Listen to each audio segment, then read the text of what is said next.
उपजिल्हा रुग्णालय वरोरा येथे राष्ट्रीय क्षयरोग दूरीकरण कार्यक्रम अति उत्साहात साजरा। दिनांक 7 डिसेंबर 2024 ला उपजिल्हा रुग्णालय वरोरा जिल्हा चंद्रपूर येथे राष्ट्रीय क्षयरोग दूरीकरण कार्यक्रमाचे आयोजन करण्यात आलं होतं।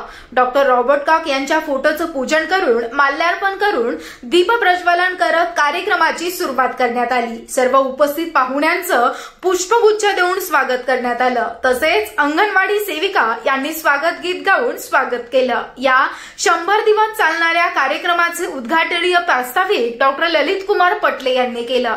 सर्वांच्या उपस्थित शपथ देण्यात आली। प्रतिभाताई धानोरकर यांनी 4 भांडला हिरवी झेंडी देऊन वाहन लाभार्थ्यांना उपस्थितांच्या सेवेसाठी सुपूर्द केले। क्षयरोगाविषयी मार्गदर्शन केलं आणि फ्री किट वाटप करणार याबद्दल माहिती दिली। बाकींनी किट वाटप करावे असं आवाहन केलं। डॉक्टर अशोक कटारे यांनी मार्गदर्शन केलं। या कार्यक्रमासाठी सर्व अधिकारी कर्मचारी उपस्थित होते।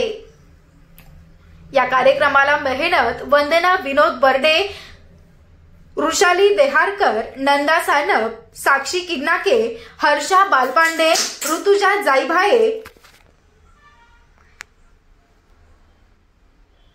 लक्ष्मीकांत ताले, सुमित इत्यादी अधिकारी कर्मचारी यांनी मेहनत घेतली। टीबी हर एक देश जीतेगा अशा घोषणा देऊन रुग्णांमध्ये उत्साहात भरण्यात आला। सकारात्मक विचारसरणीवर भर देण्यात आली। औषधोपचार घेण्यावर, जीवनशैलीवर भर देण्यात आली। 10 रुग्णांना फ्री सकस आणि पौष्टिक संतुलित आहार किटचं खासदारांच्या हस्ते वाटप करण्यात आलं।